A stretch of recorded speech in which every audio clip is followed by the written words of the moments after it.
talking today. My guest for this episode is the great Tony Plog, great trumpet player, fantastic composer. And before we get started, I want to make sure I thank my sponsors for this week's broadcast, which is Euclid IQ, which is the world's leader in compression technology for audio and video, as well as Dylan Music. So if you go to dylanmusic.com and you use Doolin5, you get a 5% discount on any products at Dylan.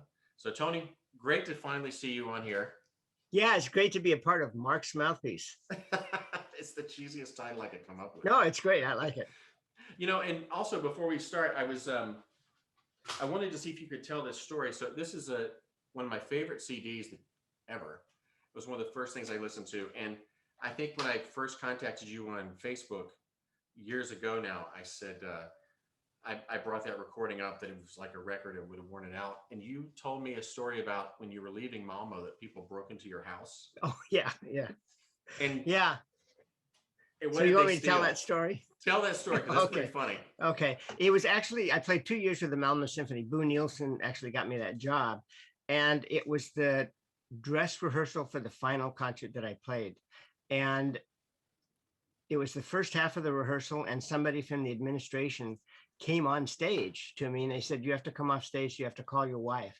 And so I called Kathy, and it turned out that our place had been burgled or robbed. And basically we were renting a place from the orchestra. And so we lived on, I don't know, maybe the 3rd floor or something like that. And down in the basement was where we stored things, where everybody stored things. And all they had for protection was like a chicken wire type fence, but things in Sweden are safe. But evidently not this time. So I came and I came home, I got out of the rehearsal, they let me out of the rehearsal, I went back. And so a whole bunch of stuff had been stolen. It wasn't too bad. They took a little bit of jewelry, but not too much jewelry. But the thing that was really depressing was they took all of the CDs and cassette tapes that I had, except for the ones that I had made. And that was really depressing. I was depressed because we had been robbed, and then depressed because, they wouldn't even take any of my stuff. That's amazing. Yeah, that's true story. That's so funny. So I want to talk a little bit about your childhood. It sounds like it was pretty normal and, growing up and like playing baseball, but how did the trumpet come into play? Well, my father actually was a brass teacher, and there's still a scholarship in his name with the ITG, the Clifton Plog Memorial Scholarship. In his lifetime, I think he taught maybe 500 to 600 young students. And so I had taken piano. My parents made me take piano for a year, I think when I was 9, and being a fairly normal kid, I hardly ever practiced. So finally said, okay, you're going to take a brass instrument, so that he could watch, make sure that I practiced some. And so I was really small then, couldn't even reach the 7th position of trombone. So I chose the trumpet. And so that's how I got started on the trumpet. Yeah. And so what were lessons like with your father? Because sometimes that can be a kind of a funky dynamic. Yeah, no, I think it was I don't remember a lot of specifics. I do remember when I play to breathe, he'd always breathe with me, just because he was, I guess, involved. I don't think we ever had a contentious relationship with the teaching at all. And I think he was great, because he let me, there were some times early on when I would practice. I remember a couple of periods where I'd maybe practice a couple of hours a day, even, when I was maybe, I don't know, 13 or 14. And then other times when I wouldn't practice at all. And like you said, I love sports. I was never good at sports, but I've always loved sports. And he let me just be a kid, be a normal kid. And so he finally moved me to Irving Bush, because Irving had studied with him, and Irving had played in my brother's dance band when he was young. So we had this really close family relationship. In fact, Dave Alpert, the brother of Herb Alpert, was also in my brother's dance band, and they were having a rehearsal, and my dad evidently went in the room and said, it's a boy, and that was me, So Wow. So with Irving, we had a long family connection, and Irving has passed away, but I'm still in touch with his wife, Marilyn, who's really great. And so my dad transferred me to Irving, and I was with Irving for about 6 years, I think, and went through basically all of the orchestral literature. He'd give me one orchestral study a week, and we did transposition out of the Caffarelli book, and he really grounded me in the basics and was great for all of that sort of stuff. And how old were you when you started studying with him? I think I was maybe 13 or 14, maybe 12, something like that. I think I had maybe had about 3 years with my dad, and then went to Irving. By the way, Joe Alessi just asked if you wear black socks. Yeah, I do. Actually, I've got a pair on right now, and you can, I don't know if Joe, I forget the exact story, but Joe did a master class at my house for the students in Freiburg when I was teaching in Freiburg. Mm-hmm. And I had to take him to the train station, and I think I was going to drop him off at the train station, and then I had to take a train down to play in the Basel Symphony. And so I think it was I had forgotten to bring my socks along. I brought my suit along and all that kind of stuff. And so I think I had to borrow some black socks. I could be wrong, and it could be that Joe had to borrow black socks from me. I forget which way it was, but I think I had to borrow black socks from him. He also, one time I did a master class at Juilliard, and he had a student ask me, he said, I'm wondering how it affects your high register, when you start to lose your hair, and the balance and the tilt of the mouthpiece is different. And he asked me that, and the student asked me that, and I looked in the back of the room because I knew it had to be Joe. And there in the corner of the room is Joe laughing. So that's another Joe story. That's very funny. So you were with Bush for 6 years, and when did you first start working with Tom Stevens? Well, Irving, towards the end of my time with Irving, he said there's a new third trumpet in town. And he said, I want you to stop taking from me and go to this person and start your lessons. You're laughing. Somebody else is writing something snarky. I can tell. Because Joe said I would never borrow black socks from you. There's a man with good taste.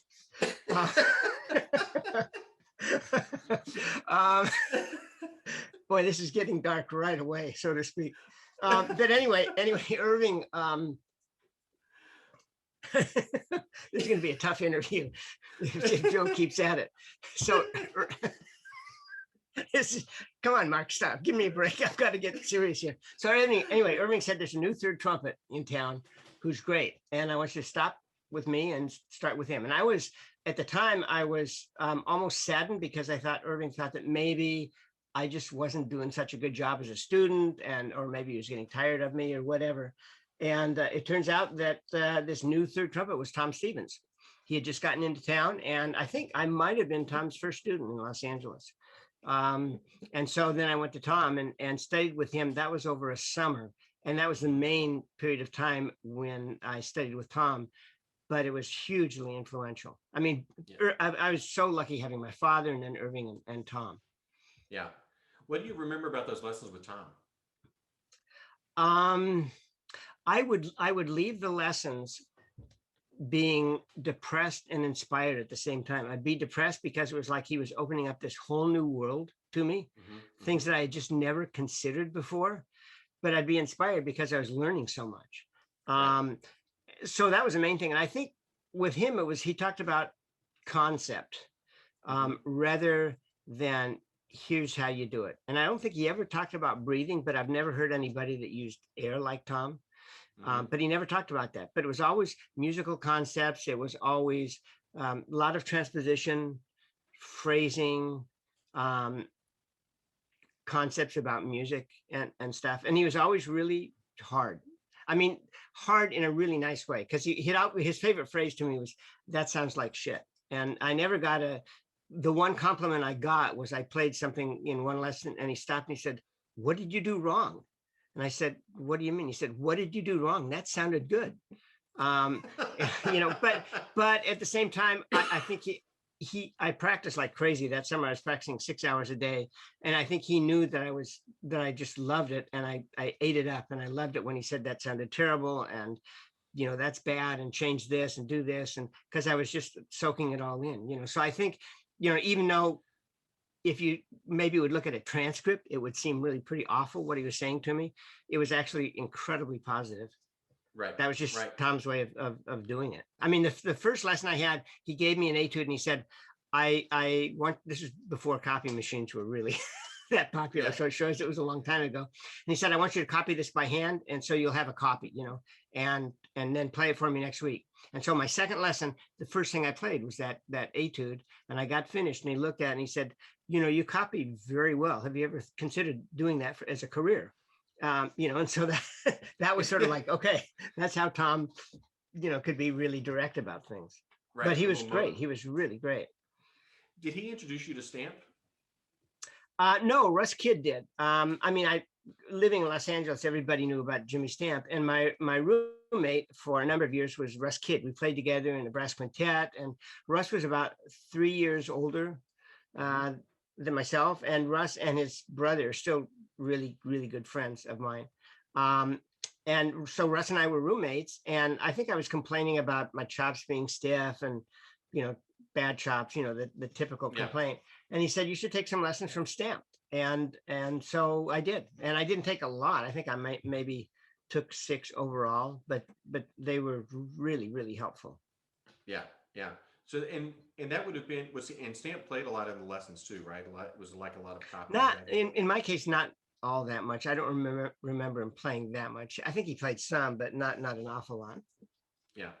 And also, while we're still talking about Stevens a little bit, because he was obviously so influential with contemporary music, was that really a time when maybe your eyes and ears were opened up to what would come later with some of the contemporary writing and things yeah, like that? it was a great, I was so incredibly lucky to be in Los Angeles at that time, because you had Tom Stevens, you had Miles Anderson, the trombone player, Roger Bobo, the tuba player, and they formed the Los Angeles Brass Quintet, and they got composers in Los Angeles to write for the quintet and to write for them individually as soloists. So it was like all of a sudden there was all this new creativity happening in the brass scene in Los Angeles. And I just happened to be there at the right time and got to participate in some of that. There was a group that was called the Los Angeles Brass Society that was conducted by Les Remsen. And it was basically sort of either young professionals or young student professionals, and then some professionals from the LA Philharmonic and things like that. And so it's just a perfect time for somebody like me who was so totally into learning, about playing and about music and everything. There was just so much going on. It was great. It was really wonderful. When did you start? Because you also subbed a fair amount with the LA Phil when you were younger too. When did that kind of start happening? I think I was, I'm guessing, I think maybe I was 19. I could have been 18, but I think I was maybe 19. Yeah. And I did one thing. They had a thing at the Bowl. I think it was a Pops concert, and Irving and a couple of other people couldn't play. So Irving recommended me, and Tom was third trumpet at that time, but he played first on that concert because it was a sort of a throwaway Pops concert. But all of a sudden to sit in this orchestra, next to Tom and one rehearsal, I think, and then the concert, and that was pretty amazing. And then the next season, I think it was in October, November, they did the Verdi Requiem. And so I got called for that, for one of the extra trumpet parts. And I'll never forget that, because the other trumpet players were John Kleiman, who was one of the top studio players, and then 2 other younger guys, but they looked old enough, Chase Craig and Mike Ortega, and then myself. And I was 19, but I looked like I was 14 or 13, something like that. And Bob Duvall, the first trumpet player, introduced us to Maida, and I was terrified, of course. Wow. Yeah, and so he said, "This is John Kleiman," and he shook Kleiman's hand, and this is Chase Craig, shook his hand.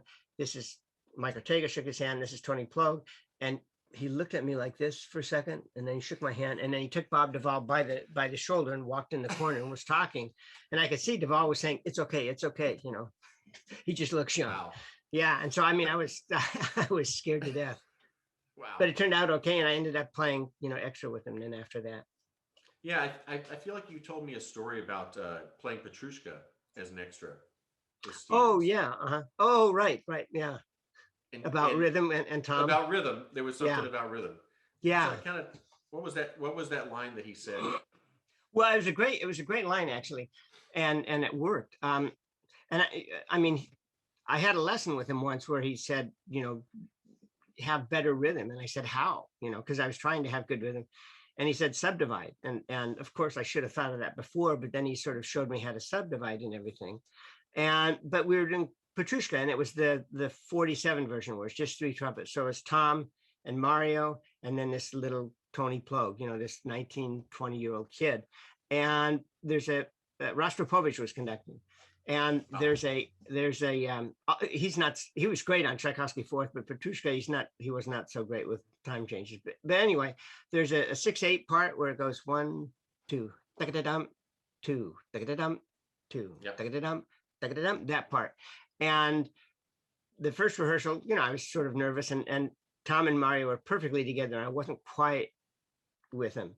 And Tom, because it was at the Hollywood Bowl, Tom was wearing sunglasses, and he could look mean anyway, but with sunglasses, doubly mean. And so I was really embarrassed, and I leaned over and I said, Tom, I'm sorry, I can't quite feel that rhythm yet. And he looked at me like I was the stupidest person in the world. And he said, you don't feel rhythm, you count rhythm. And it was like just an arrow through my heart. I mean, it was just said like, how dumb can you be? And then the next time we did it, in my mind, I thought 1, 2, 3, 4, 5, 2, 3, 4, 5, and I was right with him. And that was such a great lesson about rhythm, about counting rhythm. Did he ever bring up in lessons the Vacchiano rules that have come out to be so much more talked about in recent years?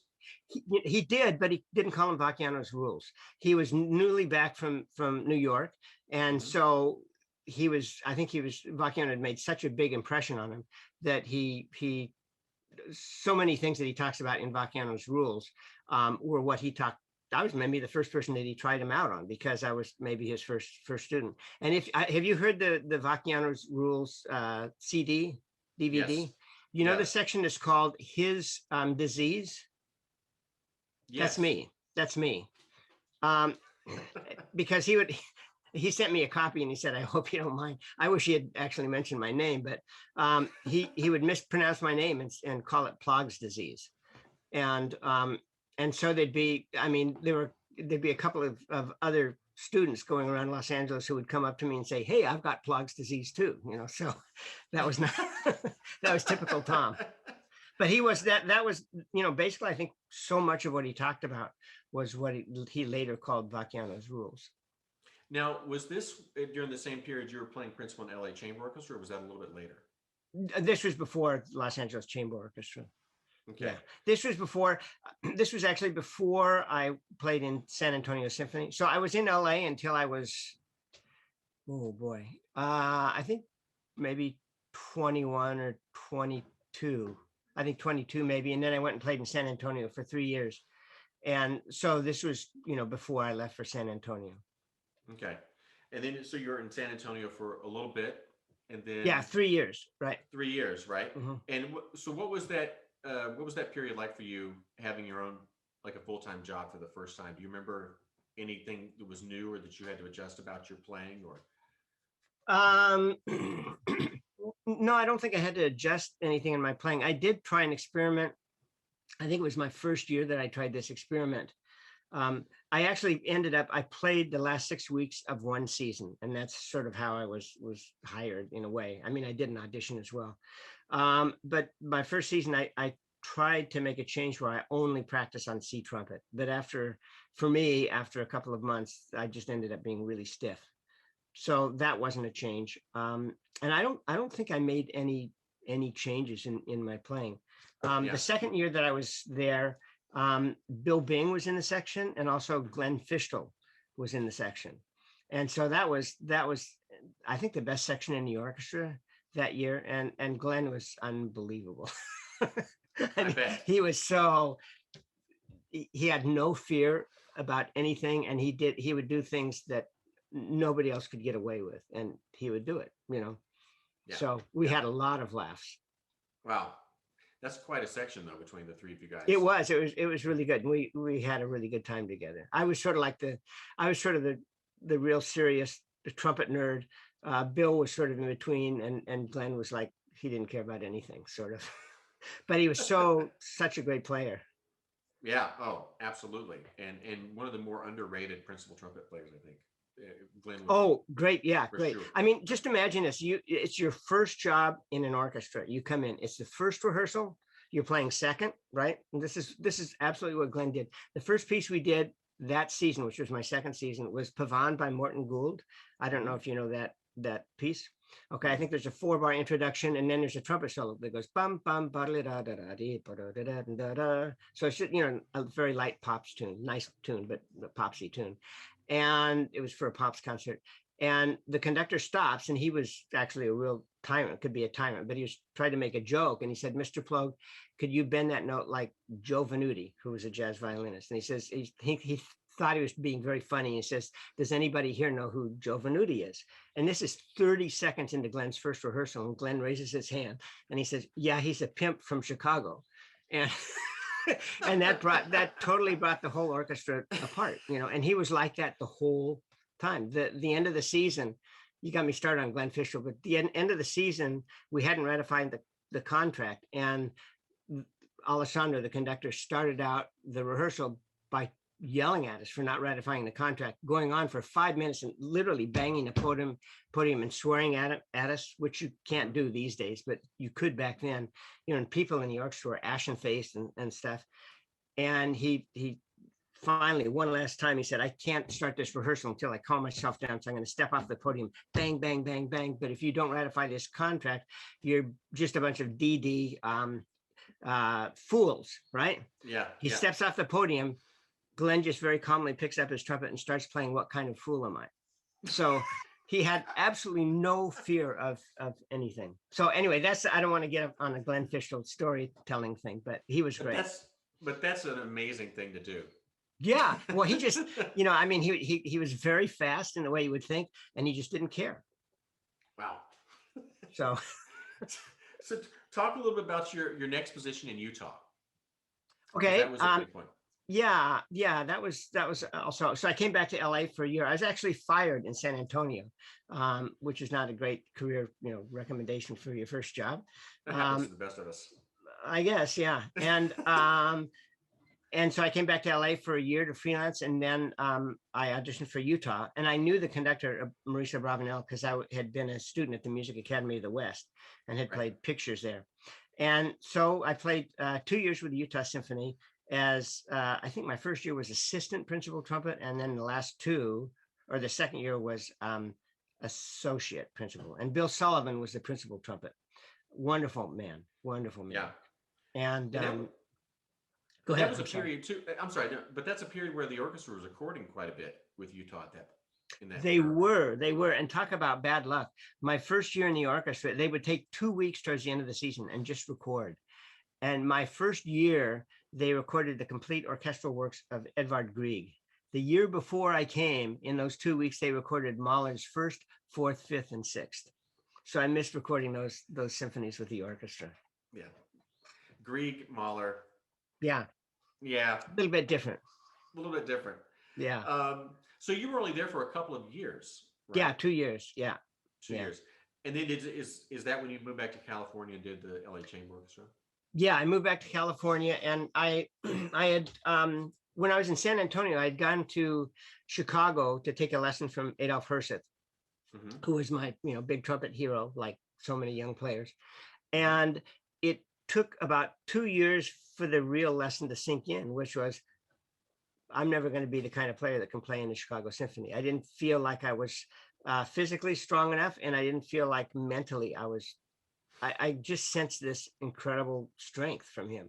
And I just thought, I'm not that kind of person. But I thought I could play chamber music and solo music. And I was just starting to get interested in writing a little bit. So I thought, okay, I'll burn the bridges. I'll just go back to LA and try and freelance and see what I can do.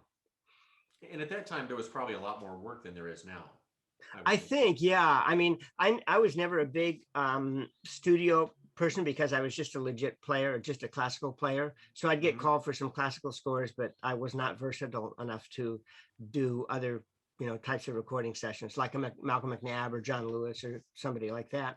So I did a few sessions, but basically I did community symphonies and, but there was a lot more, I think.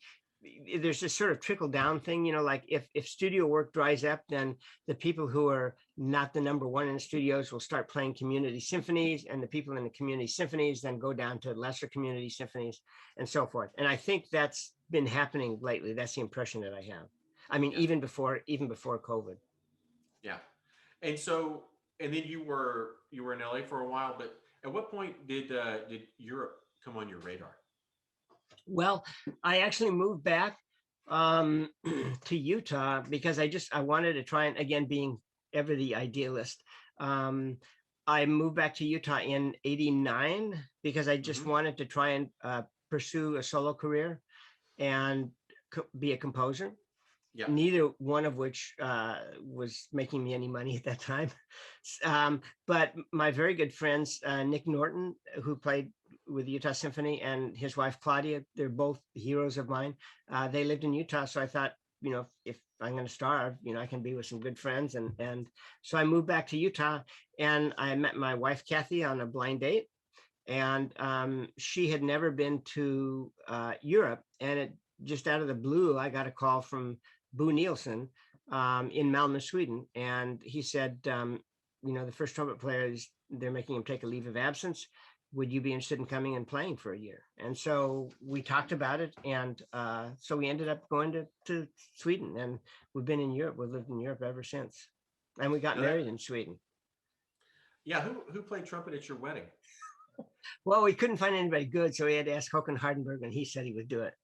So, nice. And it's actually also the Malmö Symphony brass section played. It was, and the organ player after the wedding came up to me and said, "Now that was a wedding," because there was so much music involved. Yeah, that was pretty great. And I am kind of skipping around a little bit, but I wanted to kind of say, like, there's a couple of LPs I have. I don't know if you can see this. Love those pictures, huh? I would love to get by wearing that. That was great. I'm amazed that I did. No, there are quite a few early recordings of you doing a lot of solo work, okay. And so those recordings, I think the recording I brought up at the beginning of the Halsey Stevens and the Hindemith, and I kind of want to talk about a few of those recordings before we get into the European phase. Okay. So, because I always thought, like, you had such a great approach to contemporary music or things that have become standard. I mean, at that time, Halsey Stevens would have been a pretty new piece when you recorded that. Fairly new, right? No, it was pretty standard in those days. I think there was only one recording of it at that time, which was Jim Darling had recorded it. There might have been two, but I think it was just Jim Darling at that time. Yeah. And also on some of those earlier recordings, you had like pieces like Krill, where you're having to do kind of a Sprechstimme thing. Yeah. And so where did you kind of steal those ideas from? Was that from Stevens when you wanted to play some of these pieces, or is kind of what we talked about earlier with that community there? Yeah. But, that's a good question. I don't think you mean steal the idea of like just getting into modern music? Well, just getting into modern music, because Tom was so heavy into that. Yeah. I think that was just sort of the culture. And I think my feeling early on was that if I was going to do recordings, I didn't want to do standard literature. I wanted to do pieces that had not been recorded so that people could hear them. For example, the Vern Reynolds, that was not an avant-garde piece or anything like that, but it had never been recorded, the music for 5 trumpets. Right. And Halsey Stevens, okay, that was a little bit later, and that had been recorded. Right. But just the idea of trying to bring new music out. And the Krill, what happened was, I think I had been teaching at Long Beach State, Cal State Long Beach. Actually, I think I only taught there a semester, but they had a festival featuring the music of Robert Erickson. And I had heard Ed Harkins play Krill at an ITG thing, and they asked me if I'd be interested in playing that, since I had been on the faculty there. So I said yes, and it took me about 3 months to learn the piece. I mean, it was so hard in terms of I would write in the fingerings for the quarter tone segments, and I'd practice it 30 minutes on just one line. I'd come back the next day. It was like I'd never seen it before, so it took a long time for me to learn. And so I think I figured out that the response to the piece was always really positive, because it was an extremely avant-garde piece where people laughed. and Right. enjoyed themselves. I had a couple of performances where I could hardly play because somebody got the giggles in the front row and could not stop laughing, and then the whole audience, just could not stop laughing. And it's hard to play, when that That happens. that's true. Yeah, because it is kind of jarring the first time you hear you're having to take it off your face and sing Scream. syllable, scream, Yeah, yeah. scream, and oh, and speaking of audiences' reactions to kind of laughing, one of the pieces I've always liked of yours, well, the two are the animal ditties. Those Oh, were kind of early, right? But yeah. you probably had similar reactions to those. If people don't know those, they should really look those pieces up. And it's funny that your narrator on that was somebody from the Andy Griffith Show, right? Yeah, he was great. He was great. Hal Smith is his name. Wonderful Yeah. voice. He's passed away, but just a wonderful person. And there's some people who are stars who, when they're off screen, they don't like to do their routines. Supposedly Steve Martin is that way. Yeah. But Hal was just the opposite. And for the two, he recorded Animal Ditties 1 and then later Animal Ditties 2. And so we did the music first and then had a separate session for Hal where we overdubbed. And Sonny Osmond was the recording engineer for the second one. And before the session with Hal, I told Sonny, I said, listen, this guy's a great voice. He's fantastic. Everything's great. But, unfortunately, he drinks an awful lot. So I'm sure things will be fine, but, we'll see. And so I met Hal at the curb and I said, Hal, I don't know if you're into this or not, but I have Sonny set up that he thinks you're alcoholic. So if you want to do a drunk routine, go ahead, because that's what he did on the Andy Griffith Show. So he came into Sonny's place and he did the most perfect drunk routine because it wasn't overstated. And Sonny was nervous. He was trying to offer him coffee. And I was laughing, and Sonny, he did it so well that Sonny still didn't get it. And finally, when he got it, later, Sonny said one of the big regrets of his life was that he just didn't leave the tape rolling between takes, because Hal would just tell these hilarious stories. So he was great. He was really wonderful. That's a nice setup, though, that you gave one guy the impression the other was going to come in drunk. And yeah, I know that's probably mean, but Sonny ultimately enjoyed it. Oh, that's a fantastic instigation. Yeah. So let's talk a little bit about the move to Europe then. So Boo Nielsen helped get you over. Mm-hmm. Was this also, by the way, the recordings similar period where you did the recording with Herseth? It was you and Herseth and Otto Saller. The Contrast for Trumpets recording. Yeah. Klaus Stromblatt, Urban Agnes, and myself, and Howard Schnell conducted. It's called, actually, I came up with a title. We were trying to figure out a title, and I came up with the name Contrast for Trumpets. But what it was, we had a week of, would record during the day and then would go back to the hotel and have dinner and have a few drinks and play snooker and have a great time and tell stories. And Boo Nielsen's idea for the title of the album was Anyway, We Had a Great Time. But that was not included. If anybody doesn't know this, that's a fantastic recording. And I think Boo's idea was, an hour of trumpet ensemble music. Maybe he's going to get a little bit boring after a while, but we did have a very good time. No, well, the pieces were all pretty different, but we don't have quite the luxury of range that the trombones do. When they do their stuff. So let's talk a little bit about, you moved to Europe and you're still playing quite a bit at this point. Mm-hmm. And then is that when you started teaching at Freiburg? Not long after that? Yeah, let's see how that worked. We were in Sweden for 2 years. I played with the orchestra for 2 years, and then we decided that my wife Kathy was a nurse at that time, so that she went around Europe. She took a couple of weeks off and did sort of like a tour around Europe, visiting hospitals, talking about getting a job. And so she was offered a couple of jobs in Italy. And so we took one in Modena, Italy, and moved to Modena. And she had not yet started because she would have to learn Italian and everything. And that's when the job in Freiburg came up. And she was pregnant. And so I auditioned for the job in Freiburg and was able to get it. And so we decided to move to Freiburg. Nice. How long did the language come to you, and how long did it take for you to get acclimated to speaking the language?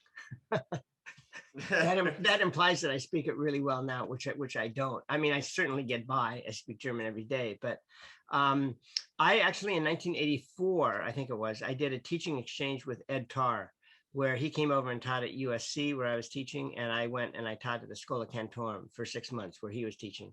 So I had to learn German for that. And so I already spoke some German, before I took the job in Freiburg. That probably helped get the Yeah. job. Oh, I think, yeah, I did. When I did the audition, I asked him, I said, do you prefer that I do this in German, in not great German, or English? And they said, whatever you want. And so I did the audition in English, when I had to do the teaching. You had to play like I think it was a 45-minute recital and then do a couple of hours of teaching. So I did that in English, but most of the teaching, I'd say 80 to 90% of the teaching I did in German. Wow. And also it kind of strikes me too. I think I see more pictures of people in Germany playing piston trumpets than maybe we used to. Have you seen that change at all? Is it still a dominantly rotor trumpet culture, or is no, that has I think that has changed a great deal, where people are a lot more comfortable now playing piston trumpets, and I think in the United States a lot of people are a lot more comfortable playing German trumpets as well. So I think if you have an orchestra like the Berlin Philharmonic, that's such a traditional orchestra, I think if they do something like West Side Story, they might use American trumpets. But in general, they're still going to use German trumpets. I think even if, for example, I think there's a video of Gabor Tarkovic playing Petrushka on a German trumpet. Yes. Yeah. So. When did you get to know Gabor, by the way? Because I know he did study with you. Yeah, he came. When was that? Okay, let's see. I'm just thinking because my daughter had just been born, so I think that was around 93, I think 93, 94. Yeah. He came, and I forget how many lessons he had, but yeah, he came down, and I think the main thing with Gabor, and you can ask him, but my impression was that at that time it was just sort of a low point, like something hadn't worked out for him, or he wasn't happy with his playing or something like that. And I think he thinks that I helped him understand stamp, the way to play stamp, which could be, but I think the main, from my point of view, basically sort of what I did was say, hey, you played great, it's going to happen. But that's just a vague memory that I have too. Yeah. Well, and speaking of your teaching, this is probably a good time to bring up some of your works with that. So just in case people don't know these books, they should know these books. So there's 8 volumes, I think, total in this set. Are there 8 or are there 7? Maybe there's 7. I know that I have the first 5 here, and I think number 7. I think number 7 is on the shelf. There's a story behind that, actually, which I'll just tell really quickly, which was when we got to the end of number 6, Rob Roy McGregor, the publisher, said, well, we're finished. And it was a long journey. I mean, it's like 3 or 4 years, and he put in a huge amount of work on it and did an incredibly great job because they're beautiful volumes. Yeah. And so we said, whenever we see each other again, we'll have some champagne and all this kind of stuff. And then I don't know how long later, maybe a year later or something like that, he got an email from somebody, and they said, on the back of the books, it says chordal studies, and I don't see anything about chordal studies. And so Rob Roy wrote to me and he said, do you know anything about chordal studies? And so I had originally intended that it was going to be one big book, method book, like the Arbonne. And Rob Roy said that to make it work, we'd have to do it in like no more than 80 pages per book. Right. And so I went and looked in this whole thing, and sure enough, there was a whole section of chordal studies. And so because this one person wrote in, there's a 7th book of chordal studies that I had written, and neither one of us remembered that I had written it. So wow, there you go. Really great. They're really great books because it does seem like it's a nice mix of like Stamp and Chikowitz kind of rolled into one. Is that sort of your intent? Because I see similar writing in that. Yeah, well, in the Warless, I think I just sort of wanted to give different possibilities, sort of like a smorgasbord, I guess you would say, that maybe one warm-up would not work for you and the other would, so that you would choose one warm-up that would work. And then with the fingering, I wanted to have one book that was tonal and then one book that was based on intervals rather than tonality, and so forth. Yeah. And I think anybody who's played through these, they know what your compositions are like, and there's some of your languages in there, Could right? be, yeah. Highly chromatic and kind of sort of enclosures and things. But yeah, if anybody doesn't know those books, they should just be staples that everybody has. So, Thank and you. well, of course. So, you know, and those things, I assume your students use these quite a bit as well. Well, I'm not teaching anymore. So I mean, I do online teaching, but Yeah. I retired from the Musikhochschule in 2013, and I taught at the Norwegian Music Academy. I had a 60% position that from 2013 to 2017. So now I'll just do a little bit of online teaching, but that's whatever, a student wants to work on. Look who really did their research this week. That you're doing great. You're doing great. So I did want to ask you, do you think that there is a way that Europeans and Americans, I've seen you talk about this or write about this in podcasts, but the training, like what are the positive things in the European training and the positive things in the American training, or things that either one are lacking? How would you contrast those? Oh, okay. Well, in terms of broad strokes, I'd say one thing that I like about the European system is that in the Hochschule, when I was teaching in the Hochschule, we had an accompanist, Katharina Kegler, wonderful musician, just a great musician. And each student could get a 1-hour lesson with her every week. And when they would do their final recital, she would play on the final recital. And I believe in the United States, if I remember correctly, at Indiana, you would actually have to hire a pianist. Is that correct? Or at least you couldn't work with a staff pianist every week.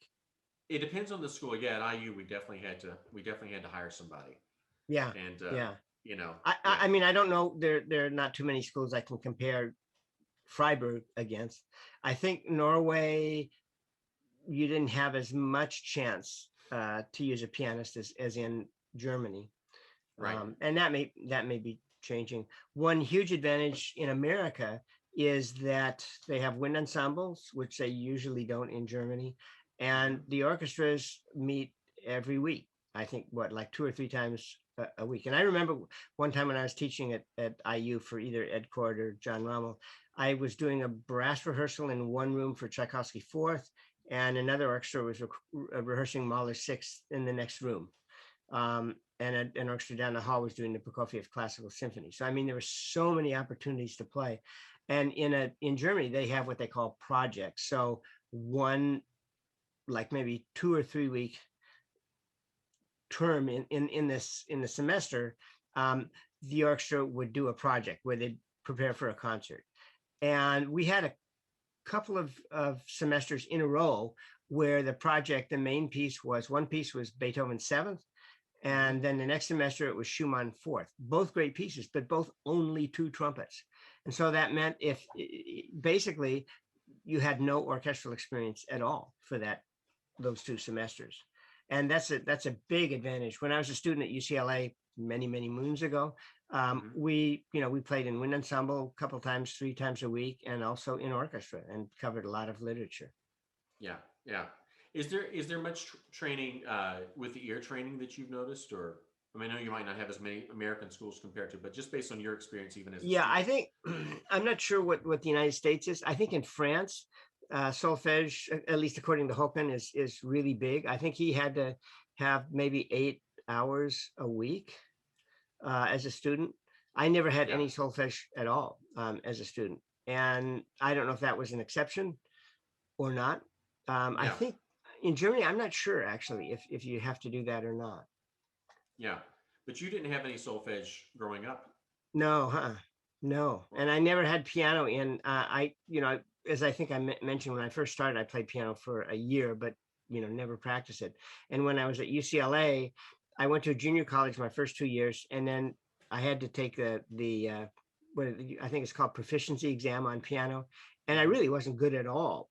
But the teacher said, "Yeah, that's fine. You're okay. You're passed." And I was really happy. But now I wish I had studied piano a little bit. Yeah, I was curious about that because your composition background, and how much piano had come into the mix on that. Yeah, But almost zero. When I finished my graduate piano exam at Cincinnati, they said, wait outside. And then they said, okay, we're going to pass you, but don't do it anymore. Somebody's going to get hurt. Yeah, just don't. Just play the trumpet. Don't play the piano. That's great. It's okay. And I was like, just sure, don't. Just don't. Yeah. Don't do it. Yeah. And I was like, what do you mean don't do it? The piano. Yeah. Wow. Okay. So let's talk about your composition a little bit. When did you really feel like you started getting really serious about that, or know that was going to be a main part of your life? Well, yeah, I had one moment actually that was really critical for me. I had been writing like maybe every couple of years, I'd write a piece, and I was starting to write more pieces. I'd written a wind ensemble piece. I wrote a piece for trumpet, soprano, and strings. It was about a 25-minute piece. And so I was doing more writing, and I loved listening to the great composers, so I was very taken by creativity, and I read a lot of books on American authors and composers and all of that, but still wasn't not doing a lot of writing. And then in December of 1989, I was in Berlin to play a couple of concerts with organ, solo concerts with organ, and play a couple of Christmas oratorios where the organist was actually the conductor of this group. And I had one free night, and I was staying with some people who put me up at their place, and they lived right across from the Deutsche Oper. And I had a free night, and they were doing Romeo and Juliet, the ballet of Prokofiev, that night a ballet, which is one of my all-time favorite pieces. And I went to hear that, and it was just like when they hit the C minor chord at the end of The Death of Tybalt, it was like, that's it, I've got to be a composer. And even if I fail as a composer, I can say that my profession was the same as Prokofiev's. And so it still took me about 10 or 11 years to retire from the trumpet, but that was the moment where I said, I'm going to be a composer. That's what I really have to do. Yeah. Even if I fail. Well, clearly you haven't failed. And there's just so many, there's just so many pieces. And while we're talking about this, I'm going to ask about a few pieces that I think people play a lot and maybe have a little more background on them. Mm-hmm. The first one I think is a great, sort of a newer piece, I guess, but Postcards. That means it's not new now, but it still gets played quite a bit as a competition piece quite a bit. Can you kind of talk about how that piece came about and what your thinking was on that? Yeah, sure. When Kathy and I were going to move to Italy, the summer before we moved, in between Sweden and Italy, I wrote to Gabriele Cassone, and I had never met him, but one possibility for Kathy was working in Udine, Italy, and Gabriele was from Udine. And so we got this correspondence going, and as a joke, I would send them postcards from a couple of different places, but funny postcards.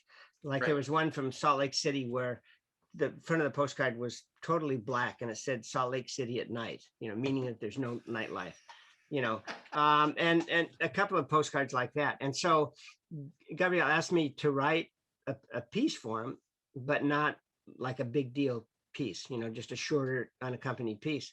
And so I just thought, okay, it's not like a book, and it's not even like an article or even a letter. It's just sort of like a postcard. So I got this idea of postcards for the name of the piece. And actually each movement begins or ends with a G or a C, as in Gabriele Cassone. And so I just, and then I just tried to write a piece. And actually the ending, I think I had to write 15 different endings to try and find one that worked. And I'm still, I think I still could have probably done better, but that was that piece, when it was published, never got played at the beginning. And then I think it maybe got picked to be on a competition, and then it just sort of got some legs, and now it seems to be played a fair amount. Well, one of my favorite things I've seen on the internet with that piece is you coming into an airport and all these trumpet players playing this. Where is that? That's in Madrid. I did. My wife teaches Kumon, which is a math and English sort of supplementary type thing. It's a great system, and they were having a Kumon conference in Madrid, and so I wrote to Benjamin Moreno, and said, would it be possible for me to do like a day or two of teaching down there, because that would help pay my airfare down, and I could go down and be in Madrid with my wife and do the teaching and stuff like that. And so so we flew down to Madrid, and we got our luggage, and we were just coming out of the luggage thing, and I'm thinking, boy, I sure hope I got the right airport and all of this. And then all of a sudden I hear these trumpet players playing. So I was shocked. The look on your face is priceless. Like, what is Really? happening? Yeah, yeah. It's I so had no, funny. I had no idea that was going to happen. And I think it was on my birthday, I believe. So they put happy birthday into it also. Nice, nice. Yeah. Yeah, that was really nice. And I remember we had one night where Benjamin and his wife and Kathy and myself went to hear flamenco, and it was just great. It was fantastic. Wow. But that piece is really great. If people don't know Postcards, that's a super unaccompanied piece, and playable but challenging for sure. Yeah, it's pretty hard. Yeah. Yeah, it's pretty hard. It's pretty hard. Let's talk about two of your brass quintets and maybe your involvement with ABQ a little bit too, because of Mosaics, I believe you wrote for them, and also the Four Sketches. Can you kind of talk about those two pieces? Yeah, sure. Four Sketches was originally 5 sketches that I wrote for the St. Louis Brass Quintet, which I was playing with. And we did the premiere, and I really wasn't happy with the piece at all. And so I totally threw out 4 of the 5 movements and wrote 3 new movements. And we were going to record the piece at the end of the Summit Festival. Right. And so the piece, we had never played through the piece when I got there, and I was really unsure about the ending. So I think I wrote 3 different endings for that also, and we tried them and picked the one that worked best. So that was written for the St. Louis Brass Quintet. And I remember after I'd done the first version, which was 5 sketches, then when I wrote the second, which was the beginning of the first movement that's now published and played, I wrote that in Gail Williams' living room and on her piano, because I was in Chicago at that time, and I think I had to really start moving on the piece. And her kids then, I think, were like maybe 3 and 4 years old or something like that. They were running around the living room, screaming and all this kind of stuff. So maybe that's why it sounds a little bit hectic at the beginning, manic at the beginning. But I remember writing that starting it at least in Gail's living room. So it's a great piece. And then Mosaics, when did that collaboration happen with ABQ? That was quite a number of years later. And my idea with that was actually that I feel that my compositions in general maybe tend to be colorful, which can be a good thing, but can also mean that you use color to cover up a lack of ideas. And you can depend on color. So I wanted to write a piece that would be more, in a way, sort of like a string quartet, because a string quartet has colors, but the colors are much more subtle than brass. I mean, the color difference between a tuba and a trumpet, or muted, not muted, can be quite extreme. But with a string quartet, the colors are subtle. And so I figured if I used 2 flugelhorns and also they had 2 trombones, not a tuba, that I could try to write with the concept of being a darker, sort of more serious piece, not as colorful as the other, and hopefully more substantial, for lack of a better word. And I don't know if I achieved that or not, but it was more of a maybe a serious attempt. And then the last movement is more aggressive, and then I went to trumpets for that. Of course. But it was, it was great to work both with St. Louis Brass Quintet and with the American Brass Quintet. It doesn't get any better than that. It's very true. Well, another piece I wanted to ask about was the double trumpet concerto that you wrote that Tomasz and Gabo were recording. Oh, okay. Now, so if I remember correctly, that was sort of meant as a Vivaldi 2 trumpet kind of answer to that. Is that kind of what you're it was actually, because it was written actually for Nick Norton, my really good friend Nick Norton, and Pete Margulis of the Utah Symphony, and they premiered it. And I remember, I wrote a couple of beginnings to that, and I think that's probably typical for a lot of composers, where you have a couple of false starts. And so I had some false starts, and it's funny, the things that stick in your mind, that I was, my wife and I bought an Irish wolfhound. I don't know if you know that kind of a dog, but they're really gentle, but it's the biggest dog ever. And we were at this breeder's place where she was having this sort of I don't know if you call it a festival, but all these people with Irish wolfhounds were there. And I just remember sort of being by myself thinking where there was a pool, swimming pool, and thinking about how could I make this start? And all of a sudden the idea of just an F major chord, which is about as simple as you can get, came to my mind. And so then I was sort of off and running with that idea. And so Nick kept saying they were going to do the Vivaldi on the same concert. And my orchestration was exactly the same as the Vivaldi, with the exception of one percussion added, and that the harpsichord also played Celeste.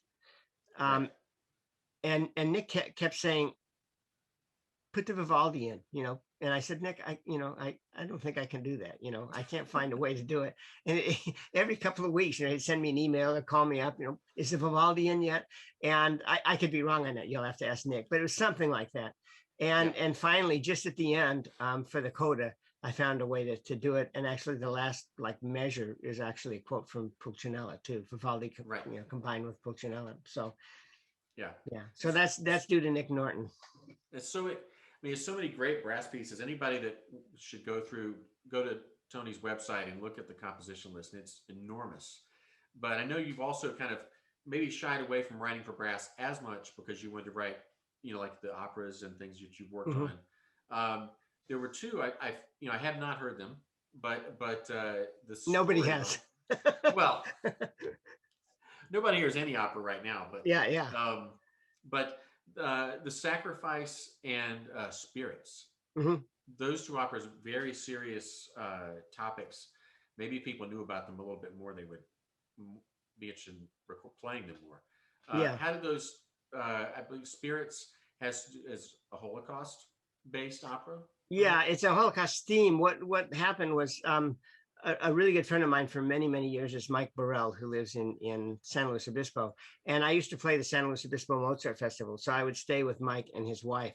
And Mike is, he was a history teacher, and he's basically an expert on the Holocaust. And he's visited all of the camps. And so he recommended this book to me called Into That Darkness, about Franz Stangl, who was a commandant at Treblinka. And in reading this, it was not that at the beginning, he's this black and white, totally evil man, but he was just a man who made really bad choices based on a lust for power and a weakness of character, who ended up being the commandant at Treblinka. And that got me thinking about writing this opera that would be based on Germany, but not take place in Germany, because Holocausts unfortunately have happened throughout history. Right. And so I came upon the idea of using 4 characters, a little bit like La Boheme, and having them be representative of 4 different types of personalities or characters, but also 4 different, what would you call it, psychological tendencies that we all have within us to a certain degree or a lesser degree. Hopefully a lot lesser degree in the case of one of the characters. And so it took me probably about 10 years to write, and I was writing a lot of other pieces. But that was something that I really, really believed in. Hey, Gail. Hey, Tony. I was just talking about writing the 4 sketches in your living room when your kids were running around screaming. Well, my grandson was very interested because he's here and he's 6. Oh, you're kidding. Because he's talking about my dad. When he was really small. Yeah. Wow. Yeah. How are you? Good. How about you? I've got a grandson now too, 10 months old about. Papa. Yeah. Well, he's not talking yet, but he'll get there. When did you two guys meet for the first time? Do you remember? Yeah, Summit Brass. Yep. Now, and I wanted to ask about Summit Brass, of course. Can you guys both maybe talk about how that started, the concept, and of course, there's got to be some funny stories that happen along the way. So feel free. No, there's never any laughter with Summit. No, never. It was totally serious. You go ahead, Gail. Well, I believe it all started because of Dave Hickman hearing the Scandinavian brass at the International Brass Workshop in Indiana in '84. And he said, if they can do it, why can't we do it? So he and the St. Louis Brass Quintet, if I'm correct, Tony, It was he and Alan and Mel and Dan and Larry Strebe were the kind of founding members of Summit. And our first meeting was in June of '86 at Keystone Resorts. And our first meeting was in June of '86 at Keystone Resorts. Why they're letting anybody on here.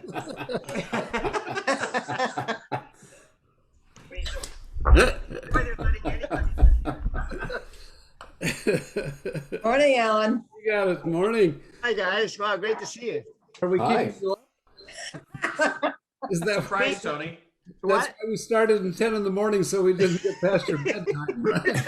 Yeah. You know, speaking of Summit, actually, we were the four of us. We were like a quartet that always hung out all the time. With Ray. There's, Yeah, with There's- Ray, who's here now too. there's one Yeah. more rough character coming in, by the way. Probably Yeah, this- Parentoni. Not that Oh, rough. Michael Sachs. Okay, okay. And Michael played a concert with Summit as well. Yeah, we let him Yeah, in. Hi, Michael. Hey guys. Yeah, they are letting anyone in here, aren't they? So we were Yeah, just we were talking about called the food snobs on tours because we wouldn't really want to eat at the steam table, when we stuff. So we'd go find some baked potatoes somewhere. Well, anybody that would hang out with Ray would be a snob. So, I wasn't a part of the food snobs. I looked for any fast food that was available. I wasn't looking for a baked potato. you were the clothes snob. I remember on the bus one time going to the airport where and this was 30 years ago. You were wearing a pair of socks that cost $18, and I was wearing a suit that cost $5.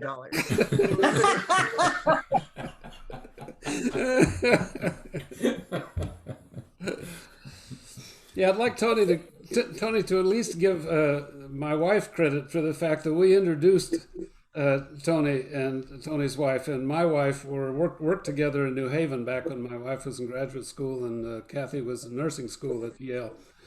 And they both happened to move to Salt Lake City at the same time. Kathy to take a job as an intensive care at a hospital there, and Tony is doing his idealistic composition and solo career. moved from LA, and we gave him each other's phone number, and I think they got married before we did. I'm not sure. Well, the thing was, we had this blind date, and I remember driving to the blind date thinking, why am I doing this to myself? Because I had had only one other blind date in my life, and it was awful. I mean, the girl was really nice, and after 5 minutes, we had nothing to say to each other. So for the rest of the night, fortunately, we saw a movie, but the rest of the night was just horrific for both of us. So I drove to pick up Kathy thinking, why am I doing this to myself? And as we were driving to the concert, I took her to a Utah Symphony concert. I remember thinking, wow, it's like I've talked to this person all my life. And the next day I was flying to Texas for something. I called Alan to give him a report. And I said, Alan, this is Tony. And he said, so when are you getting married? I remember that very, very specifically. And then I remember when Kathy, you remember the scale because you laughed at me. Kathy came on a tour, joined us on a tour. And that morning before we were going to pick her up, I spilled milk all over the breakfast table because I was so nervous. Yeah. The thing about Tony, he not only introduced me to some great books to read on tour. That was the thing we would do, is stop and go into a bookstore and get some more books. He and Alan both. But he always had Cheerios on the bus, and there's just something about smelling that box of Cheerios. It reminds me of Tony. Every time my grandkids get into Cheerios, like, oh man. I think I did that on St. Louis tour. Oh yes, in the back seat, in the back seat, eating Cheerios and saying, "Are we there yet? Are we there yet?" If I remember correctly, it always seemed like Tony had pretty much everything he owned when we were out on the road. Like a huge suitcase, his trumpet bag was like breaking on his shoulder, all kinds of stuff he'd bring along with him. You got to be prepared. How are you doing, Michael? I'm doing fine, man. Good. I'm doing fine. It's great to see all of you guys. I mean, thank God. Nice. Yeah. Mike, can you talk a little bit about studying with Tony? Oh my God. That's enough. Yeah, I'm sure. I mean, the funny thing is, looking at everyone here, I mean, in many ways, I mean, I studied with, all of you guys. I mean, Ray, I first met in Aspen in '82, and we played softball together, and yeah, Ray was a great outfielder. But hearing Ray play that summer was a huge revelation. I took a couple lessons with Alan in New York. I remember playing some Charlier for you, and yeah, I think you took like a cornetto off the wall just to show me around that a little bit at one point, and just being in awe of everything that you did. And then Gail, getting to know Gail a little bit later through doing a couple things at Summit and hearing her and in the orchestra, and just spectacular playing. So in many ways, I mean, I studied with all these guys, but Tony. Can I interrupt just for a minute? Speaking of baseball, do you remember, Ray, the softball game that we had when you were playing left field, and somebody hit a ball over your head and you kept going back and back to get it, and you didn't realize that there was a gully, and all of a sudden your hands just went up in the air and you disappeared into this gully? Were you there? Were you? I was there. Oh my God. Yeah, I didn't hit the ball. I didn't have that much power. But... No, I'm sure you didn't. But yeah. Anyway, Aspen, we're playing. At Aspen, we were playing, and I'm playing outfield or something like that, and I'm like 19, 20 years old, so I'm gung ho, and I don't know. Somebody hit a single out to me, and somebody was trying to stretch it into third, and I like fired it in, and Ray is like, listen, this is not, like super competitive here, man. I mean, don't just take it easy, man. Take it easy. Like, oh, okay, sure, Mr. Mace. And then a little bit later, he got on my case too for sliding into third base. And then later, Ray dove for a ball, and you like pulled your shoulder out or something. And I remember you were playing Barbara Capricorn Concerto, and you were there playing it with a sling. this is all true. You messed yourself up. I have to fess up. This is all true. Oh, that's great. Yeah, I dislocated my shoulder. Yep. Yeah, dislocated your shoulder diving for a ball. Yeah. No. At least I didn't hurt anyone else, though. It was totally no. I didn't. I was an idiot. Anyhow, no. Studying with Tony was always incredible. I mean, a lot of times I would show up to his house, and Tony would be practicing, and the door would be open, and I'd just walk in, and I'll never forget he was working on an Erickson Krill. And I see Tony, and I walk in, and I hear Tony like playing this crazy, and it's the part where you're screaming, where you're going, and I'm thinking, oh my God, what is he doing in there? It's this crazy stuff. But no, it was just Tony was such a revelation for me in so many ways, and opened up my eyes to everything. I mean, the best way for me to describe Tony as a teacher is that I remember him assigning me Bartok Concerto for Orchestra, and I didn't grow up in a musical family. I'd never even heard the piece. And I remember, it wasn't in any excerpt book or anything at that time. And I remember you wrote the part out for me. I still have it I still have the manuscript for me. And you asked me, you're like, do you have a recording of this? It's like, no. And I remember you got the Zell recording, the Reiner. Well, you got the disc, not the disc, the LPs. The LPs. You could grab the 2 LPs. You're like, here, take these for the week. And that was Tony. I mean, Tony would have given me the shirt off his back. I mean, he was incredibly generous and incredibly supportive, and and fun. I mean, that was the thing. I mean, it was, but there were some times. I mean, I remember playing Hindemith for him, and Tony got really pissed off at me. He was like, "Man, don't, you're sucking on the horn, man." It's like, come on. He'd get in my grill once in a while. But no, Tony was incredible. I mean, I cannot imagine anyone. Can we talk about something else? This is getting embarrassing. No. It's true though, man. But it was. I want to talk about the first time we met. Oh, okay. Yeah, that sounds Yeah, good. go for it. I'll get away from the compliments. We don't want to go too deep in that. Yeah. So when the New York Brass Quintet, I don't know. Anyway, I'd gotten ill outside of LA one night when we were doing community concerts somewhere, and really sick, and I couldn't play the concert. And somebody called up Tommy, and he came out and played a concert with the New York Brass Quintet, and then I recovered next day. Tommy Stevens. Tommy Stevens, yeah. And So anyway, 2 years later, we're playing the West Coast tour with the quintet. We're up in Oregon somewhere, and Bob Nagel's mother-in-law passes away down in Colorado. So he actually had to leave a tour for a few days. So somebody, I don't remember, I don't think I talked to Tommy. I didn't really know him at all. But anyway, somebody called up Tommy again and said, "There's no chance you'd be free to come up and play for 2 or 3 days tour."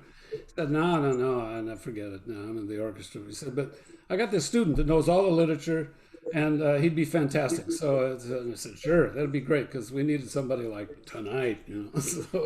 So you know, we go to was it Grants Pass? Where was it at the town? I think the first one was Eureka, and then Grants Pass, or maybe Grants Pass. I think it was Grants Pass So first. you flew into a little airport somewhere. Yeah, and rented a car and drove to the hotel. Yeah. So That day, yeah. Yeah, it's the same day. So you know, as I remember, you know, we get off, we watch Tony getting off the plane or something. I don't remember. And here's this little guy with really thick glasses, and you know, and coming, you know, carrying a trumpet. And we said, "Oh, that damn Tommy Stevenson, he's like putting it on somehow."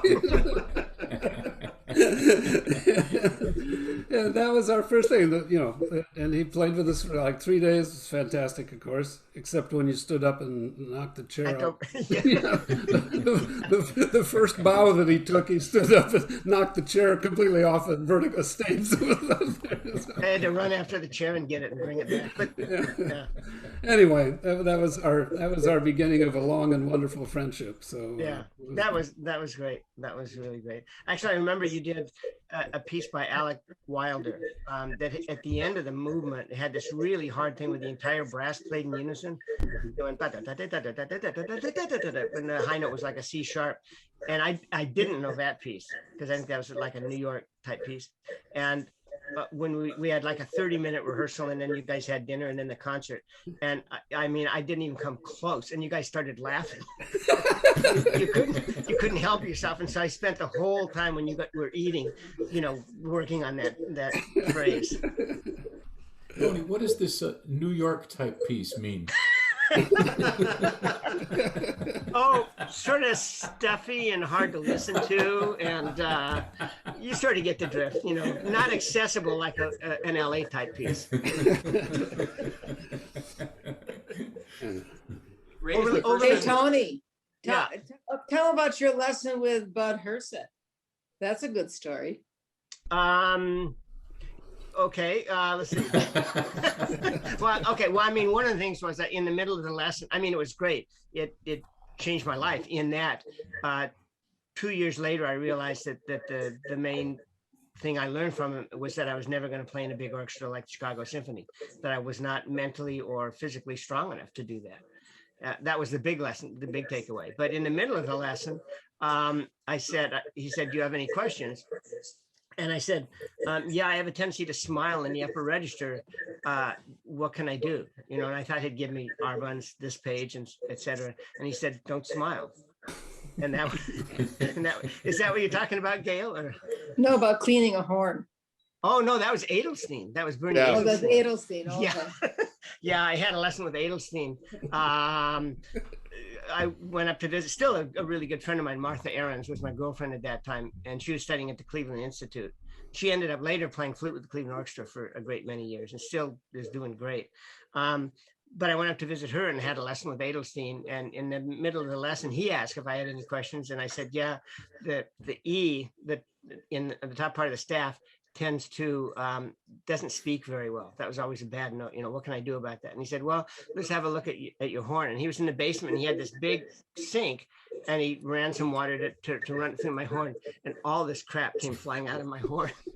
And this was this is so bad. It was my first, I think it was my first year with the San Antonio Symphony. And Edelstein could be pretty direct. And he said, you certainly don't take care of your horn like a professional. And I had my head down, you know, like a 12-year-old kid that was being scolded. I remember I said, yes, sir. And so, yeah. So I got "Don't Smile" from Herseth, and I need to clean my horn, which Ray will attest to. I never really successfully accomplished that either. Well, I mean, sometimes in my lessons, Tony, I'd get there after lunchtime, and Tony was eating peanut butter sandwiches at that point. And a lot of times he wouldn't have his lunch finished, and he'd be eating while I was playing. And he wouldn't like something I was doing, and he'd take a bite, and he wouldn't like it. He'd be like, no, and he'd drink like some water or something like that, and he'd pick up his horn and go, okay, and start playing. Like peanut butter sandwich through his horn. So there you go. But nothing came out the bell, hopefully. No. I was wondering how you did that. That was impressive. Yeah. Hey, Tony, what was it like the first time you guys sat down in the section in Summit? That's the first time you met Ray, I believe. Was that the first time you guys have played together? Actually, no, I met Ray at an audition for the Boston Symphony years and years and years before, and was not too super impressed because he had really long, stringy hair that he had. I think you had it in a ponytail. I remember, and we just talked briefly. I mean, I'm sort of putting Ray on right now, but we talked just very briefly, and then we had this first rehearsal, and I remember going to the first rehearsal thinking, I'm not so sure that I want to play in a brass jock group, and they did. The first rehearsal was the Copeland Fanfare for the Common Man, and the way Dave always did it was we had 4 trumpets play. So I played assistant to Dave on the first part. So there were 4 trumpets on the beginning, and somebody said, are we going to tune? And Dave said, no, let's just play and see what happens. And we started that, and it was like 1 trumpet. And within a couple of seconds, I thought, wow, I want to be here. This is really incredibly great. And it was always that feeling, that I laid out that time.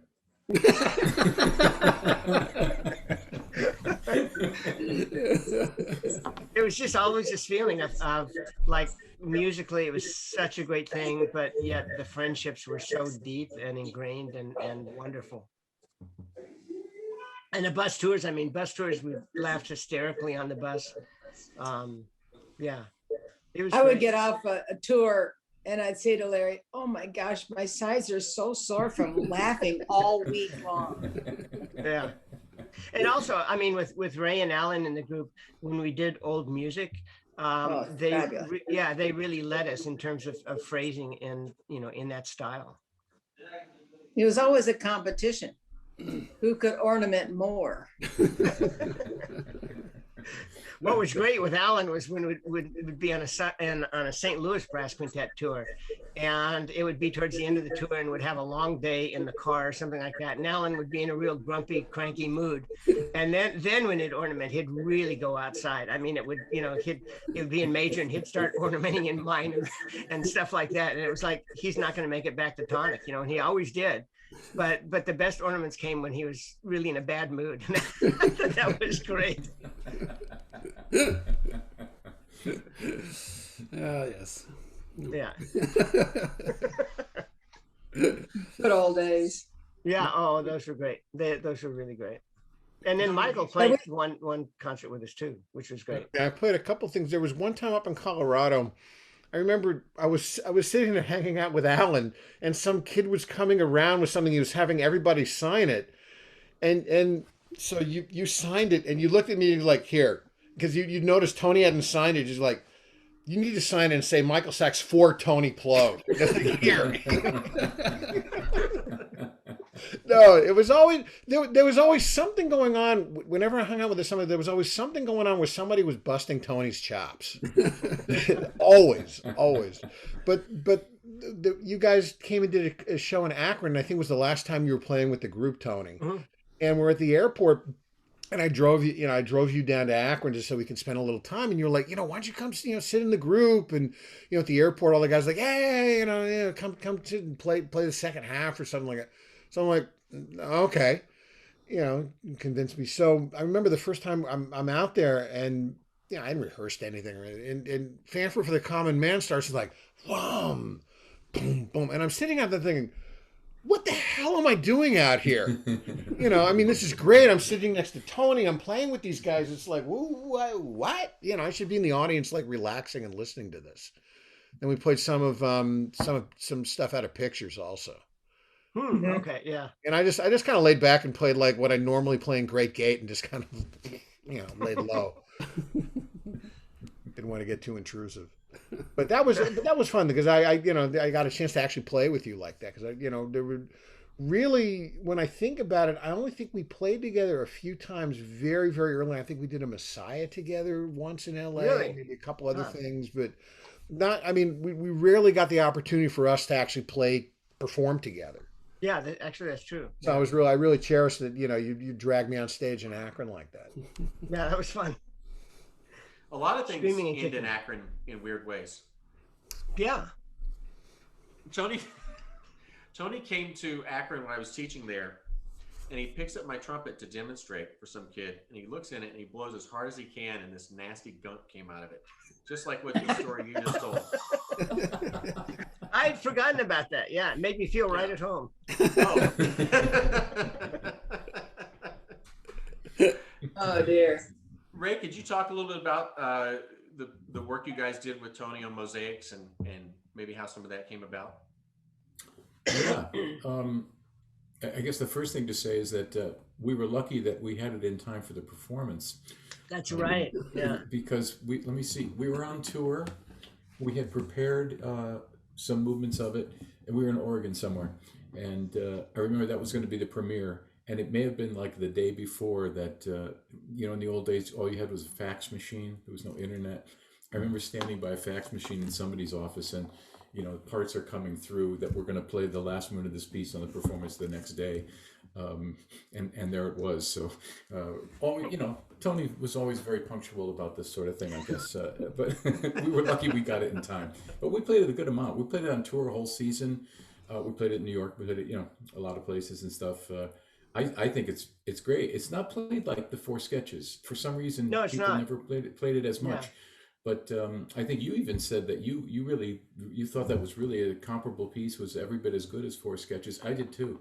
I think it's great. I've only had a couple of student groups do it over the years, but I think it's really, really nice. Yeah. I liked it. I think, if anything, maybe I like it better than the Four Sketches, or at least I did. I haven't heard them for a while. But I think we were talking about this earlier, Mark, that the Four Sketches is a really colorful piece. And I wanted Mosaics not to be a colorful piece. I wanted the colors to be very similar, using flugelhorns and horn and two trombones instead of trombone and tuba. And I think maybe that lack of color is one of the reasons why it's not performed as much as the other. But I mean, everybody has their individual taste. As Alan would say, there's no judging for taste. We played that. No accounting for taste. No accounting. Yeah, sorry, no accounting for taste. But that's true. I think sketches, it seems like every competition I've ever judged that had a brass quintet, they had 20 minutes to play or 25 minutes to play, they would play sketches. 11 minutes long, it was perfect. You could play an entire piece. It showed all kinds of great things, technique and chops and all sorts. And then they could go play the early music and play Ewald or whatever the hell else they were going to play. But it seems like I've quit doing competitions. I hate them. But the fact remains that that piece was perfect for that situation. And I think, groups have gravitated to it for years. Maybe the bass trombone thing scared off, some That could groups be, that actually, yeah. was like, Yeah. I don't know. I think- We used that second movement from Mosaics as an encore for several seasons. Every concert we played, that was the encore. It was great. It was so great because we always wanted to have something that was different for an encore than what other groups would play, and that worked so well. I really enjoyed playing that. And it, just sort of trickled off at the end. Just a wisp of sound at the end was really it was great. Really great. That was sort of my Renaissance Tiri T Yeah. movement. Hey, Tony, which was the piece that you wrote while you were waiting for a mall to open?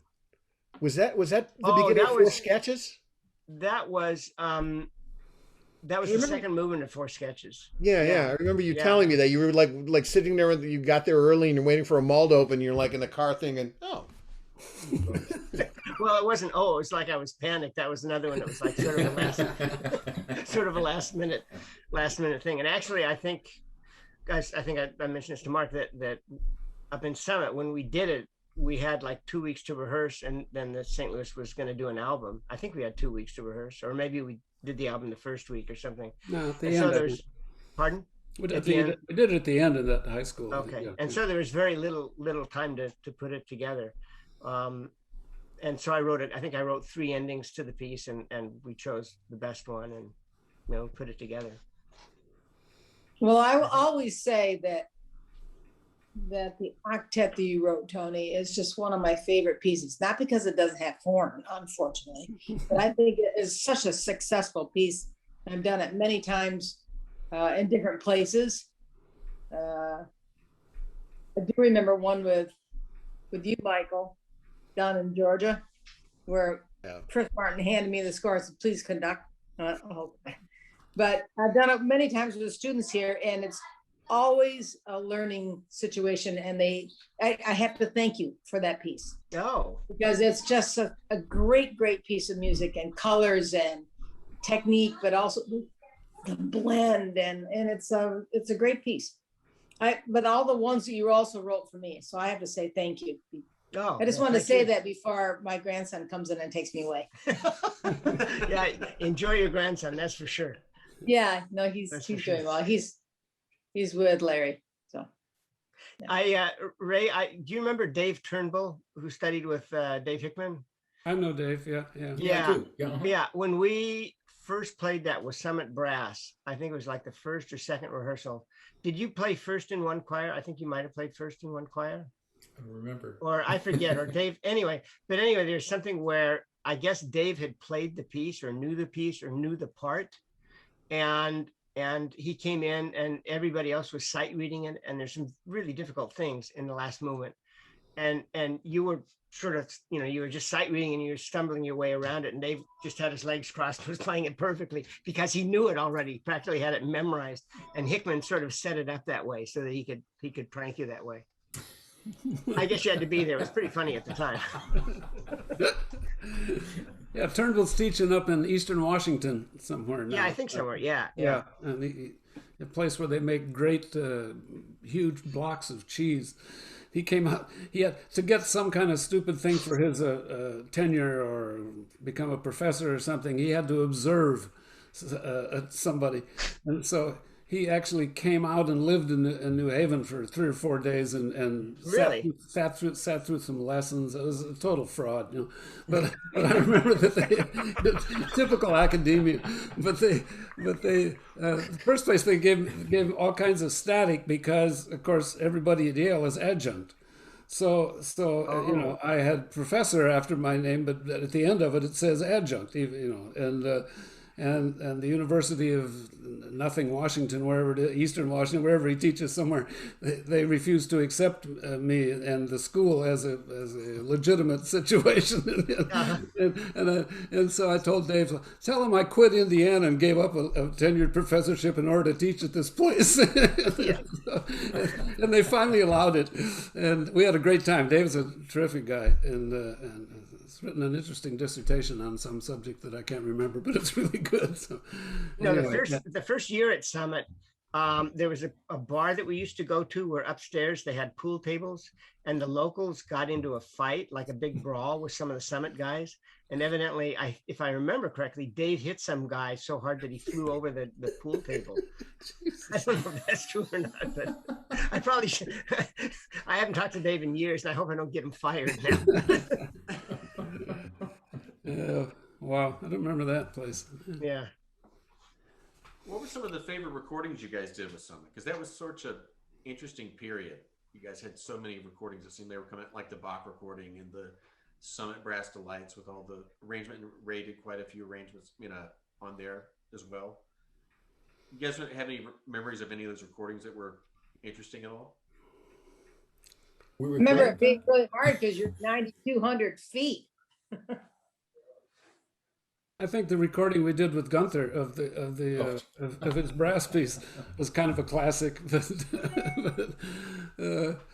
It was fun, and Ray and I both knew Gunther fairly well, and of course many of the guys in the group, being orchestral players, unlike us, had run into Gunther as a guest conductor along the way, and Gunther was never that pleasant when he was a guest conductor, and they were very, I wouldn't say very much, but they were very hesitant about having him come out to conduct this piece. But we wanted to record it with him, and and it worked out fine. I remember him walking in because we all sat in a big semicircle.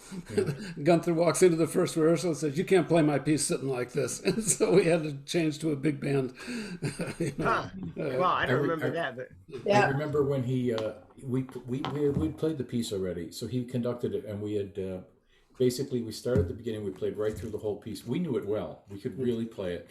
Sounded great. The first time through with him conducting, and I remember, as Gunther could be, always a little sort of salty. We got to the end of the piece, and he looked down at the score and he said, "Well, obviously you guys, can play the piece, but there are thousands of details." And Ralph Sauer looked over me at that time, and he sort of just mouthed, "Thousands." Thousands. It was great. Gunther was pretty salty the first day or two, as he always is, it seems like. And then about the third day, we all stayed in condos along the way, and Gunther didn't have a car. And he asked Ray and me if we would give him a ride back to the condo. And we said, "Yeah, sure." And so we get into one of our rented cars, and we start heading back, and Gunther said, "I just wanted to be the first to tell you're both close friends," which I never really considered. But anyway, of all the people that he knew at Summit, probably the two of us knew him better than most. And he said, "I just wanted to tell you that I was just given a MacArthur grant, the genius grant. In other words, he was now a genius." And the great thing was that the entire rest of the week, Gunther was like a dream. He was like in a great mood, and everything was wine and roses because he'd won a MacArthur somehow. That's the thing I remember about that. When we started the run, I remember at the first rehearsal, there's a piccolo timpani that's needed in the piece. It plays one note. And I remember because we didn't have a piccolo timpani. So after the rehearsal, Gunther calls me over. "Ray, I need to speak to you about something." So I go over. He said, "Well, we need the piccolo timpani for this." And I said, "Geez, we're looking, Gunther. Maybe we're going to be able to get one in Denver, but we can't get it up here in the mountains. But we're working on it." He said, "Oh, well, no piccolo timpani, no recording." And I remember it was like, "No recording." I said, "Okay, we got some work to do." Well, Alan just tells the story that, a couple of days later, it's like Jekyll and Hyde. Gunther's, just won this MacArthur. He's very pleased. And we weren't able to get the piccolo timpani. And I remember going up and saying, "Gunther, we just can't get this instrument. We don't know where there's one. It's too far away." He said, "It's fine. He played it on the rototom. It sounds just fine. Don't worry about it at all." And I was like, thank MacArthur for that one, right? Wow. I heard that he said something once to a student at Yale, like a student said, "I've always admired your writing," or something like that. And Alan, you know this story, I think. And he said something like, "You shouldn't be playing," or something. I think it was the first stand, principal, second violin. Gunther did a week. He's the only interpreter of the Brahms symphonies, etc. And he'd been pretty obnoxious the whole week, but this young girl came up and at the end of the final rehearsal before the concert and said, "I really enjoyed working with you. It's such an honor." And he said, "You know something? You shouldn't be playing the violin." I mean, unbelievable. And that was his one guest appearance with the Yale Philharmonic. But still, he could be, for such a brilliant, unbelievable guy, he could be pretty feisty and impossible in a lot of situations. Definitely.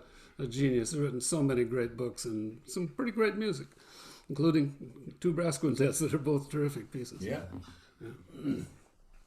When I was when I was studying with Tom Stevens, the one summer that I studied with him, and I just wanted to practice, I got a call to do a music festival, and the guy asked me if I could do it, and I said, "Well, no, I want to spend the summer just practicing the trumpet." And he hung up by saying, "Well, okay, if you want to be a mechanic instead of a musician." Then hung up. So maybe he studied with Gunther Schuller. Yeah. So, Mark, are you having a good time? We're sort of taking over here. No. That was the entire entire intent bringing these guys in because I knew you guys would tell stories. I wonder, Tony, do you remember? And I know I mentioned this to Ray a while back. The Brass Fest that was in Indiana in '95. Mm-hmm. You were still playing then, and Yeah. there was a cook. And then there was like this cookout at Harvey Phillips' house. Of course. At the ranch. At the ranch, right? The The tuba tuba ranch. ranch, yeah. And it was a very weird night. For me, I was a student. And I looked over and I see Leonard Candelaria talking to Doc Schitzer in front of this cornfield. And then you guys were all at this picnic table, all the Summit guys. I remember this. And then it was Jacob's 82nd birthday party. It was just this weird confluence of events. Like I thought Arvin and Clark were going to roll out of that cornfield. Like, it was, you know, if you build it, they will come. Will come, yeah. What Yeah. was I there? Because I don't remember that party. I don't remember everything about it. I'm pretty sure that Ray and Alan were there. Yeah. Gail, were you there? But, well, then that's not for this story time. I'm sure it was nice. Tony was having a nice barbecue in the cornfield. I was chasing a lot of tuba fly ranch balls. stories, but not for here. Yeah. Yeah, well, you would remember it, I guess, if you were there. So I really blew that one. So, but that's what happened there. Anyway, but it's been great. I mean, any other stories you guys want to share? I mean, I'm sure people are going to want to hear them. I always feel like with Tony telling stories, it's good to quit while you're ahead because he's going to find something on all of us. You know, he's going to have some story that we're going to be embarrassed about. I always go easy because I think paybacks are hell. If I tell a Tony story that shouldn't be told, he's going to have one right back on me. So I got to go easy. Yeah, I do have some good material on you. That's for sure. Right? We can leave it right there, Tony. Really, that's really fine. I think I could say the same because I mean, there's a couple times when Tony talked with my dad, and Oh yeah, there's all sorts of stuff. There's all sorts of crap. Well, it's also, I mean, when I met all you guys, I had lots, except maybe Gail. I still had like the giant head of hair and very late '70s, early '80s look. But no, it's just I don't want to embarrass Tony anymore, but I will a little bit. But I mean, really, I owe Tony everything. I mean, you introduced me to this entire world, and opened the door and gave me a nice big shove into it. And again, you introduced me to Alan and Ray. You introduced me to James Stamp. You introduced me to you actually introduced me in person to Tom Stevens, who I was deathly afraid of. Because every time I'd heard he taught anybody, they came out of the lesson crying. I mean, it just, so I just worshipped him from afar. And, you took me to his house when Dave Monette was in town in 1981. And, it just, I mean, so many things. I owe you everything, man. I really do. Well, There's no way I'd be sitting here in Cleveland after 30 odd years, doing this with, any modicum of success without everything you did and offered me. So I can never thank you enough. Thank you. If you get I just last night watched Mark's interview with Dave Bilger, which has I haven't heard that yet. It's fantastic and has great Dave Bilger, Mike Sachs stories. Really? Yeah. Well, we spent a summer together, and then we were in a quintet together in New York for a couple of years. So that was it's great stuff. I mean, there's and then again, I mean, hearing Alan, hearing you.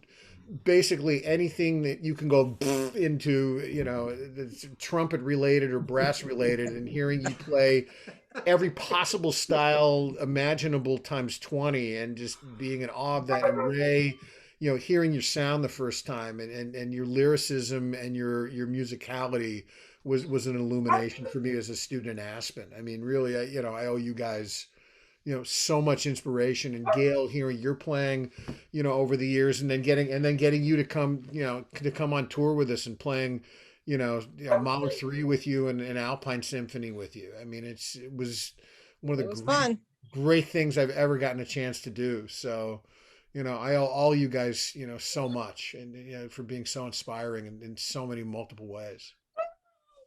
Very nice. Thank you. My Nice dogs. of you to say that, Mike. Nice of you to say that. Thanks, Mike. you're out for a walk. No, another person came into my house and both German shepherds went absolutely ape shit.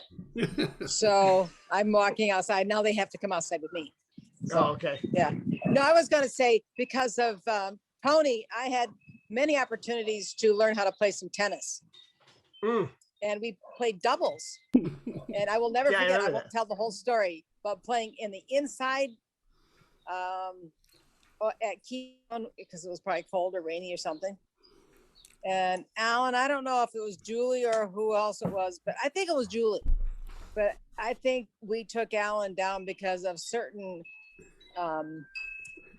body sound that came out, I believe. You remember this, Alan?